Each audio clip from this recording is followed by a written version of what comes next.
The K-Jazz Show, Sundays on Kofifi FM 97.2. Defined as a meeting between instruments and not traditions, of course, most certainly the dialogue between Ballaké Sissoko's Kora and Derek Gripper's guitar is a summit between two master musicians who are operating with control and freedom at the highest peaks of their art.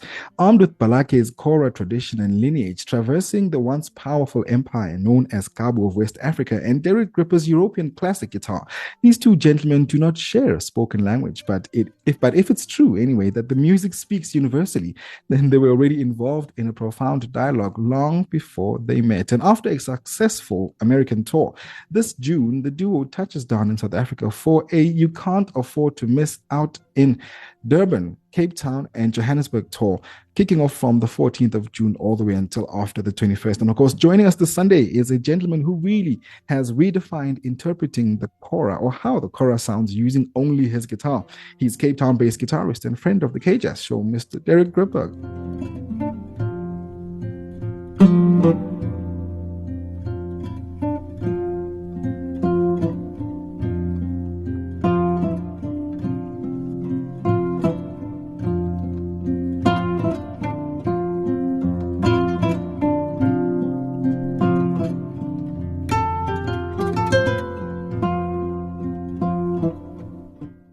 Hello, welcome to the K-Jazz Show. Welcome to Kofifi FM. Hey, thank you, Kofifi FM.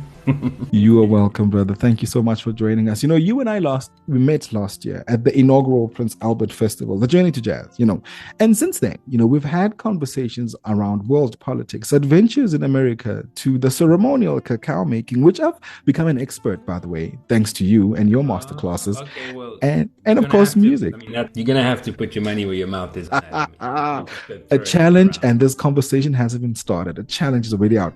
But we also gather around music, this Sunday. And of course, you and Ballaké Sissoko recorded a project together. But before we get into that, I want to go back for a moment. Where does the story begin, for Derek Gripper, and the guitar? I mean, there's obviously many different beginnings depending on which story you want to tell. If you want to tell the story of how I end up bringing Ballaké to South Africa to play a tour in June, just after recording an album together, I suppose that story would start with a performance at the Three Arts in Cape Town in 1996 by Salif Keita. I think making music, if I'm not mistaken, and I think I've got the date right, although I feel in my memory it was earlier. But whenever I speak to Salif and his team, they reckon 96. So maybe.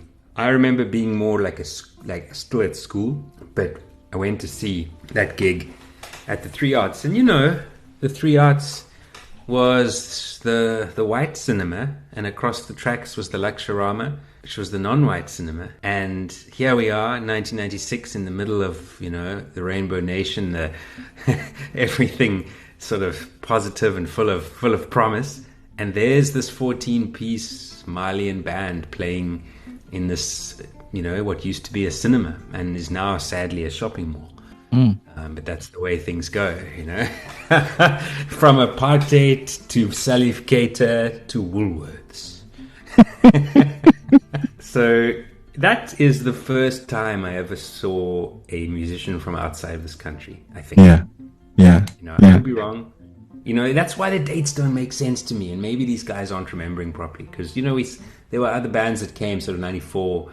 I always feel it was 94. Anyway, it was the first awesome band I saw from outside South Africa. And I remember the band starting. I remember Salif in the front of the stage with his hands together in this prayer position, the lights blowing up and this voice erupting, So I don't know, I didn't think about it after that necessarily. I mean, obviously I carried on listening to his music, but it had to have had an effect. And so a number of years later, when I'm finishing up at the University of Cape Town with this degree in a thing called classical guitar that felt like it had no relevance to me personally, I was interested in the problem of how to play it. That's interesting. And then, you get the challenges of the classical repertoire and you dive into that. But at the end of the day, I wasn't going home and listening to, Spanish classical guitar music. That wasn't my passion. So my problem was what to do with the skill of playing the guitar, being able to play the guitar in this way, plucking four fingers. It's a specific way of using the guitar, but be able to play the music I loved. And right at the moment of, that question becoming really an important question to answer, because, life was moving on. I come across this record by a guy called Tumani Diabate. Turns out to be his debut record at 21 years old. He recorded it in 1987. It was produced by Lucy Duran, who's since become a close friend. And I was just blown away. This was Salif Keita. It was everything Salif's music had, but it was acoustic. It was on a nylon string instrument, and there was all this complexity and interweaving parts and virtuosity that you could hear in Keith Jarrett or Bach, or.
For 10 years, that was an inspiration. That's all it could be, because it was a Rosetta Stone, I didn't understand how to read it, and read it in the sense of how to understand what he was doing, and I'm not the kind of person who listens to something and goes, oh, that's a C major, it's in, that's not how I see. I just kept listening to it for 10 years going, wow. And then learning the articulations, learning the language, learning the accent. And then from the accent, importing that accent into my own compositions, importing it into my own interpretations of classical music, especially Bach, which I was always still playing. It's like a central point for me. But eventually realizing 2011, hey, this guy is like Bach. He's a great African composer. The only problem is it's not written down. So I can't, with Bach, you take the score, you interpret it, you do your own thing, and next thing you have Glenn Gould's version of a piece, and you have Pablo Casal's version of a piece, and you have all these different personalities stamping their uniqueness onto Bach. And that's been a very rich musical thing, hasn't it? You know, so I started writing down Tumani's Kaira, which is the album that I'd found. Started writing down little by little, piece by piece. Takes 2-3 hours to get, 3 seconds of music. And slowly started working it out. And I think, I probably spent 6 months nonstop, late at night, sitting note by note, finding different ways to tune the guitar. But luckily by this time I knew the accent, so I'm walking in the streets of Paris, I'm speaking with a Parisian accent, I just don't know the language. So then by the end of that process, I was ready to record, and I recorded an album called One Night on Earth, which was the music of Tumani Diabate transcribed onto guitar. But I started to think, it shouldn't be only the Kora, it shouldn't be only Tumani, there's other people. So I started looking further afield. And the first album that I found was by a guy called Ballaké Sissoko, who grew up with Tumani and recorded actually a duo album with Tumani called New Ancient Strings to pay tribute to an album from 20 years before recorded by their fathers called Ancient Strings. Wow. So I'd listened to that album, then I came across an album called Chamber Music by Ballaké Sissoko and Vincent Segal, cello player from France. So I transcribed 2 tracks off that, and they made it onto the digital and CD version of One Night on Earth. So that was my meeting with Ballaké, was through the transcribing of his music. Then years later, I met him in a breakfast, hotel breakfast. When you're at a music festival, that's where you meet the musicians, at the breakfast. Right. So there he was, I walking along with my eggs, and there's Ballaké Sissoko, So I go up to him, I have my guitar, and I say, "Hey, I'm Derek. Check this out. I've been playing your music on guitar." And he's a very nice guy, He's very, he's like a very kind, and he's just a very genial character. So he smiled. He was very nice. He said, "Keep going." I can't remember if he said it in French and someone was there translating, because he doesn't speak English. Right. But that was the first time, and I carried on. I made another record of Kora music called The Libraries on Fire, where I wanted to include more voices from the Kora. Sekou Paturu Kuyate, Sidiki Diabate, the younger, who's now a famous hip-hop artist or singer. Bunch of Kora players and more pieces by Ballaké Sissoko.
just by chance, we ended up working with the same agency called Mad Minute Music, booking agency in Paris. And my first Paris concert, not my first, but with this agency, they said, hey, why don't we get Ballaké Sissoko to come and guest on a final track? You know, it'll just be a nice friendly way of you playing. So I said, why not? So he came, I went to his place in Paris, and we spent an hour or two together, just kind of, me playing something and him finding the tuning, because he's got this really amazing Kora that can tune into any key very quickly, which is a new thing for the Kora. So we did this thing and we played a little bit, just touching on things. Next he comes to the gig that night, or the next night, whenever. And it was very nice to play together. And I knew that he'd just been invited to London to perform at a concert celebrating the 50 years since his father had been in London playing at number 10 Downing Street. So I managed to get myself in on the bill. Right. And then he said, come, play with me. So we ended up doing a long set together at the end of this big presentation on the Kora, his solo piece, I played solo. We played together. And then I pushed my luck a little more, and I said, can you stay an extra night, get your train back one day later, let's hit the studios. Because Platoon, who's been releasing my music since 2020, have a studio in London that I'd never been to. They've been telling me, when you're in London, you must look at the studio. So I looked at the studio with Ballake, and we sat down together. It was a nighttime session because the studio was booked up. And we played for 2.5 hours, I think, without talking, without planning anything, just improvising. One person would start, the next person carries on. We play until we get bored. Someone ends, ends the thing. We look around a bit, change the tuning, have a sip of some water, go, and then again, Yeah. So we did that and went our separate ways. And we... so then over the course of the next year, we had a lot of opportunities to play together again. We played in Turkey, in Sweden, in Switzerland, in Paris, Bordeaux. So we got to know each other a little bit, but really just meeting up before the gig, playing, not rehearsing anything, just getting on stage together.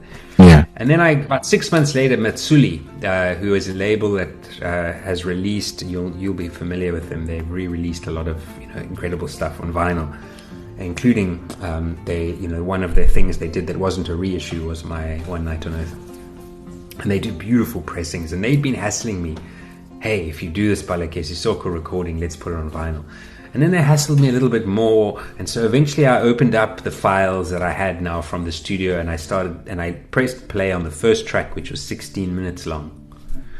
And I was really blown away. I was like, oh my God, is this what happened? Wow. I don't know, like this is a track I would give this, there's nothing I'd take out, I would put this track out there, And then I was too scared to listen to the rest, because in my memory nothing happened, nothing interesting. So I just thought, okay, this is the one. We've got 16 minutes. That's a good start. But then eventually I dug in more and I started cutting and pruning. And eventually I think that track on the album is now 4 or 5 minutes long. So there is an unedited version out there, which one day people will hear, which I think is worth a listen. Okay. But okay. Brought it all down, and it's a 7-track album now. And that's it. Yeah, the story. Yeah. Of course, Kofifi FM, we're in conversation with Derek Gripper, who has collaborated, of course, as he's just explained, with West African Kora player Ballaké Sissoko on the 7-track project, which was recorded in London, of course. And it's described, this project anyway, is described as a deep communion, with sparkling improvisation, which pushes, a living tradition into brand new sonic spaces and opens a live and direct channel of communication between the Kora and the guitar. Quite a mouthful, Derek, and speaking of... Speaking of, yes.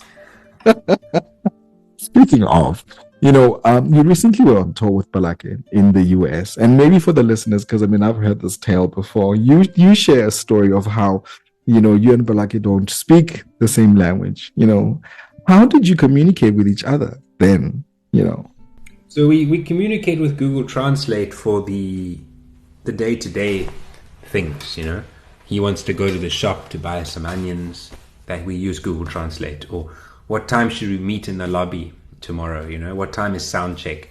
That stuff. We don't talk about the cosmos with Google Translate because it doesn't work. You know, we don't talk about music. Yeah. Every now and again, I'll tell him some story, and he'll go, yeah. But he doesn't. You know, it's not like we have much backwards and forwards. It's more, you know, the stuff we need to communicate with. And then we go to the gig. We have a sound check, and then the time comes to start playing, and we sit down and we play. Yeah. And something happens. I don't know. I can't tell you much about. I mean, there's been some interviews now where Ballaké has spoken about his experiences. But I mean, I never know after the gig, and he doesn't know. You know, did he enjoy it? Did he enjoy it? Did I enjoy it? Is that the kind of thing you like?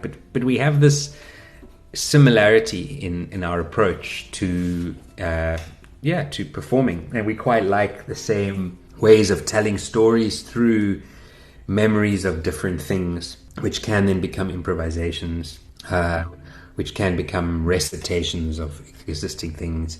But neither of us like sticking around too much, you know. We move on and we disrupt what's happening.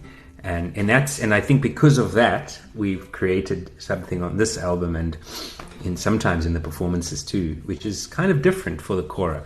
It's a more like an improvisation with form and, you know, the story and how it moves from here to there. Yeah.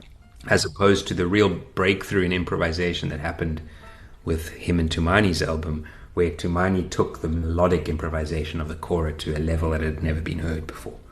You know, your artistry, Derek, is about creating original music from these diverse influences. You spoke about Tumani, you spoke about Salif, Alvo Parton, Egberto Gismonti, and many others.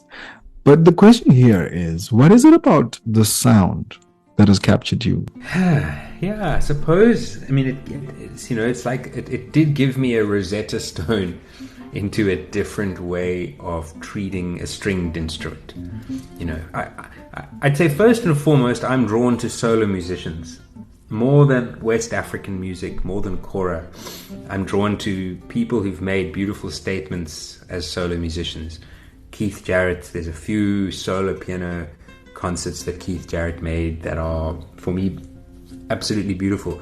This thing of a single person sitting there communing with an instrument and creating some kind of language. There's Egberto Gismonti from Brazil, who's been very important for me, an album of his called Solo, where he's playing solo piano, solo guitar. You know, beautiful. Tumani Diabate's solo work, the two albums he's made solo. So that's the first hook. Is, you know, my biggest question was what to do with a solo guitar, what to do with it, you know, what to do by myself with a guitar. And Tumani answered that question in marvelous ways. Yeah. Really fascinating, of course. The reason why you and I are also getting together this Sunday is because you and Ballaké are in Johannesburg in June. Let's talk a little bit more about this tour. You know, let's share some dates with our listeners and, of course, some venues that we can be catching you, that we will be catching you at, rather. Yes. Well, this is great. I mean, you know, to introduce, you know, your friends to your friends is always nerve-wracking. But the response has been incredible. You know, we sold out the first two shows in Joburg in the first few weeks. So there's one at Wits. They have this new Chris Siebrechts, I think. Is that right? Chris Seabrook. Yeah. Seabrook. I must learn it before I play there. Chris Seabrook. That is happening on the 20th, if I'm not mistaken. Yeah. And then we're doing the Market Theatre on the 21st. Those two sold out. Quick. Thank you, Joburg. Amazing. So we've added another night on the 22nd in Joburg at the Market Theatre as well. We actually start the tour off in Durban at the Playhouse, and we go to the Midlands to play at Michael House Theatre, just to, you know, get Ballaké out into nature, show him some mountains and stuff. I thought the Midlands would be a good excursion. And then we have Cape Town on the 18th and 19th, if I'm not mistaken. Yes. You'll find these all on DerekRipper.com. That's the most reliable place. And we'll be at the Baxter Theatre, which is 5 seconds from being sold out both nights. Wow. We're very, very close to that. So we're going to have, a really beautiful big audience. I had thought that if that goes well, we'd add another Cape Town. But I think what we're going to do is a little bit of sightseeing. Big red bus We're going to do a things. bit of playing. He's going to be staying at my place. So we're going to have the opportunity for the first time to just maybe sit down every day and play together with no concert and no, and then maybe, drop into studio and do some recording and see. So we're gonna have a little residency for 4 days at the beginning, then go to Durban, come back to the Cape Town shows, go to Joburg, and he flies back.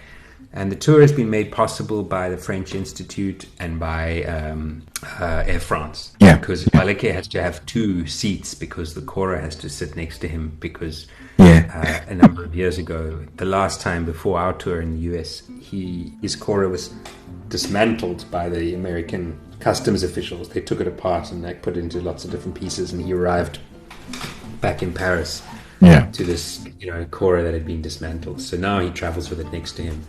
So it was great to have that help with Air France. It's very difficult to bring people here and make it work. But, those 3 things: audiences coming immediately and being we want to come. This is that's the biggest thing. I mean, and then the French Institute and Air France. So we've had these 3 great supporters to making it possible. Wow.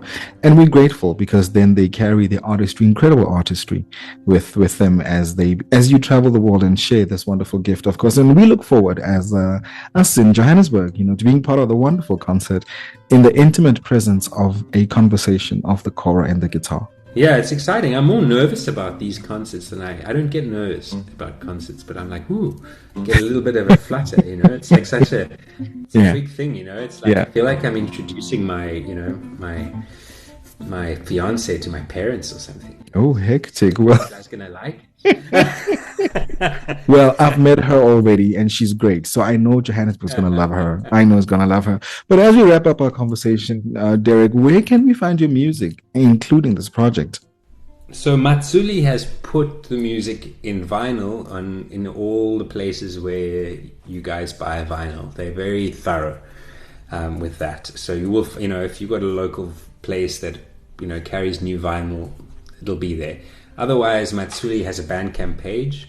I have a Bandcamp page, DerekRipper.com. On there you can order it from me. And then, of course, there's the piracy sites, Spotify, iTunes, where you can get it, Deezer, all those places. It's all up there. And you can also, if you're still very much 10 years ago, which was a beautiful moment in music, you can digitally download also on my website. I love that. Piracy sites. I love that. Incredible. But Derek, thank you so much for chatting to us on the KJ Show. And of course, we can't wait to see you and Ballaké on stage. And I think I'll be seeing you way before then. But we'll talk about that on some other platform. But he is a guitarist and composer. His name is Derek Ripper, and he was on the KJ Show.